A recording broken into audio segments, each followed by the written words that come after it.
बंधुओं का मैं स्वागत करता हूँ। आज भारतीय धर्म और परंपरा की रक्षा की बात करने वाले हैं।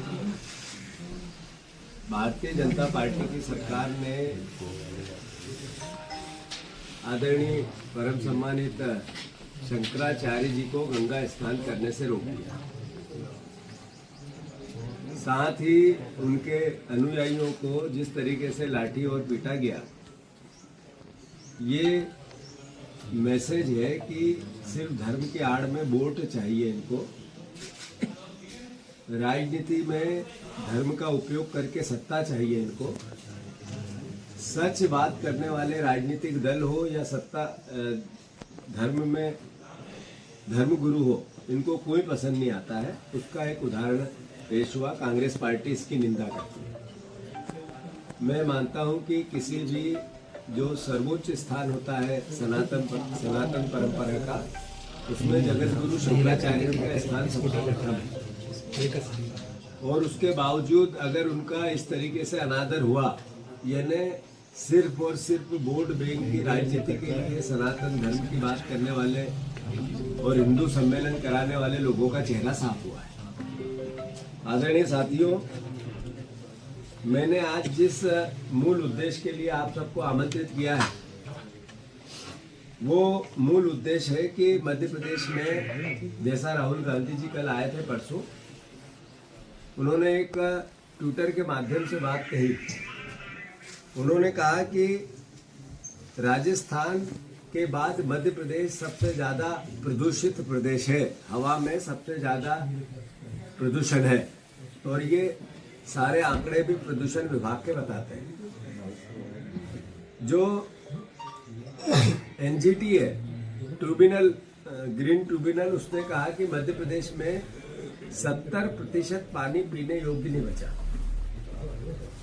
आदरणीय साथियों, पर्यावरण को लेकर कभी ये सरकार कोई बात नहीं करती है। पिछली जो सरकार थी आदरणीय शिवराज सिंह चौहान की, वो पेड़ लगाते थे पर करप्शन के लिए, भ्रष्टाचार के लिए। नर्मदा नदी के तट पर जो पेड़ 6.5 करोड़ लगाए थे उन्होंने, करोड़ों रुपए के, उसकी जीवंत उदाहरण था कि भ्रष्टाचार के लिए ही उनको पर्यावरण से मोह था। इनकी दुर्दांत विचार कैसा है इनका कि 23 बच्चों की मौत हुई दवा से, उसमें दिनेश कुमार मौर्य छिंदवाड़ा के को सिरप की मौत का हत्यारा ठहराया गया। और फिर उसी अपर सचिव सामान्य प्रशासन पर उसको थोड़े दिन बाद पदस्थ कर दिया गया। आदरणीय प्रदेशवासियों, विचार करो आप, छोटे छोटे 23 बच्चे, 5 साल का, 1 साल का, 3 साल का, जिस दवा में अमृत के रूप में उनको दिया गया, उसी ने उनकी हत्या कर दी, जहर दे दिया। जिसमें एक अधिकारी को पनिशमेंट मिला था, उस अधिकारी को, दिनेश कुमार मौर्य को, फिर इनने पारितोषित कर दिया। 24 लोग पानी में जहर से मार दिए, हत्या कर दी उनकी। और निर्णय लिया, मुख्यमंत्री गए और फटाफट अधिकारियों के सस्पेंड किए, किसी को पद से हटाया। और फिर दिलीप कुमार यादव को कल रात को पारितोषित किया, उससे बड़ी जगह दी। मतलब जिनने हत्या के दोषी ठहराए गए थे, 15 दिन में उनको दोष मुक्त करके कहा कि धन्यवाद, जो मौतें हुई उनने आत्महत्या की थी, पानी पिया ही क्यों जहरीला, इसलिए वो मरे थे। ये इनडायरेक्टली मैसेज है सरकार का, मोहन यादव जी का। ये मोहन लाल जी अभिनंदन, मुख्यमंत्री जिस तरीके से अभिनंदन कर रहे हैं मौतों का, मैं समझता हूं कि प्रदेश के लिए चिंता का विषय है। हद तो तब हुई जब एक रोहित सिनोनिया नगर निगम का उपायुक्त है, उनको निलंबित किया। क्यों? आज तक आदेश बाहर नहीं आया। मेरा मूल भावना है, इन अधिकारियों के खिलाफ मैं बात नहीं करना चाहता। जो मैं प्रदेशवासियों से कहना चाहता हूं, बार बार कहता हूं, हर बार कहता हूं, ये साथियों, ये हत्यारी सरकार है। ये हत्या करती है और फिर हत्या करने वाले सिस्टम को पारितोषित करती है। एक मंत्री जो स्वास्थ्य विभाग के थे, अगर 23 बच्चों की मौत का पनिशमेंट देते हैं तो दूसरे मंत्री अपने मंत्रालय को सही चलाते, अधिकारियों को खींच के रखते, टाइट रखते, सिस्टम टाइट रहता।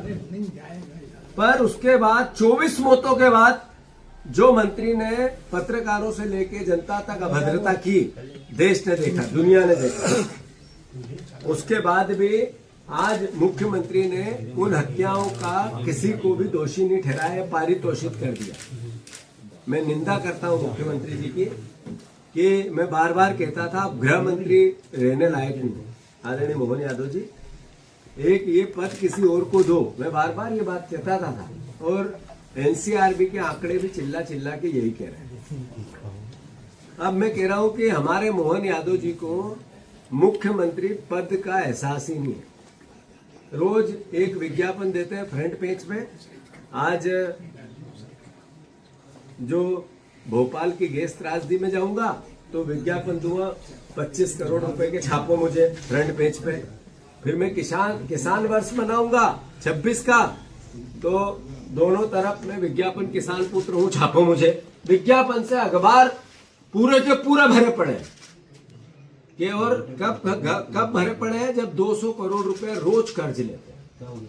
मैं मोहन यादव जी, आपको शर्म आनी चाहिए, बहुत दुख से ये शब्द का उपयोग कर रहा हूं कि आपने 15 दिन में उस अधिकारी को जिसको पनिशमेंट दिया था उसको पारितोषित कर दिया। कहा कि आपने कि उन मौतों का कोई जिम्मेवार नहीं है, उसके परिवार या मौत करने वालों ने आत्महत्या की है। क्या कहना चाहते हैं? गजब का सहयोग है। आदरणीय प्रदेशवासियों, समझो, देखो, जागो, हम हमारा दायित्व निभा रहे हैं। अभी डावोस जा रहे हैं आदरणीय मुख्यमंत्री जी।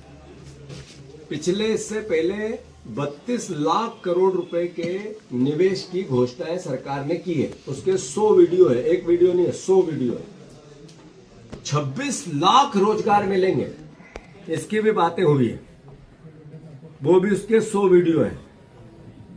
एक रिपोर्ट ताजा, उसमें ये 32 लाख करोड़ के निवेश 3% जमीन पे उतरे हैं, 3%, और जीरो जो रोजगार है वो जीरो, एक भी नहीं मिला है। आदरणीय मुख्यमंत्री जी, ये मेरे आरोप और प्रत्यारोप ने सरकारी रिपोर्ट का आधार है। अब विदेश यात्रा पे आप जब जाते हो तो 3 करोड़ रुपए रोज खर्च करते हो आप पे, मुख्यमंत्री के रहने पे, खाने पे, पीने पे, उनकी गाड़ी में, उनके और अलग अलग तरह के उनके इंतजाम में।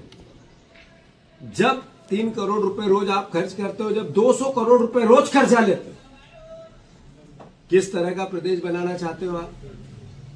भगवानी अब डावोस जा रहे हैं, क्या विजन है?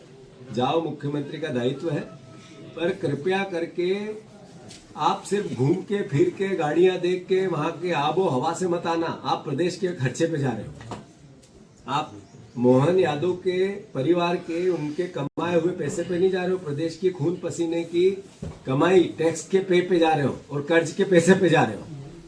कृपया करके जो इन्वेस्ट आपका पिछला रिकॉर्ड है, पिछले 2 महीने का, 2 साल का, 32 लाख करोड़ के दावे, 3% जमीन पे, 0% रोजगार, ये परिस्थिति मत बनाना। आप, समय चला जाएगा मोहन यादव जी, याद रखोगे कि मुझे जो समय मिला था उसमें मैंने ढंग से काम नहीं किया। अब पछताओ गया, दुखी होंगे। ये विज्ञापन से आपकी छवि नहीं निखरेगी, निर्णयों से निखरेगी, और निर्णय तो आप जिनने हत्याएं की उनको पारितोषित कर रहे हो। तो मैं कृपया करके आपको भगवान सद्बुद्धि दे महाकाल। मैं आग्रह करना चाहता हूं कि जिस तरीके से प्रदेश की आर्थिक स्थिति है, जिस तरीके से प्रदेश की रोजगार की स्थिति है, जिस तरीके से जो एग्जाम्स होते हैं नौकरी, सरकारी नौकरियों के, चाहे MPPSC हो, चाहे दूसरा जो व्यापम का दूसरा नाम है उसके जरिए लगनी हो, आपने MPPSC की नौकरियों का भाषण दिया कि जैसे ही पद खाली हो और पद भरने के लिए प्रोसेस चालू हो। अभी 150 नौकरियां आपने निकाली, धरने पे बैठे थे MPPSC की तैयारी करने वाले छात्र, उनको लाठियां, डंडे और सब पड़े हैं। मैं फिर से उन्हीं साथियों से कहना चाहता हूं, युवाओं से कहना चाहता हूं, कांग्रेस पार्टी आपकी लड़ाई लड़ना चाहती है, हम इस पे एक प्रोग्राम बना रहे हैं।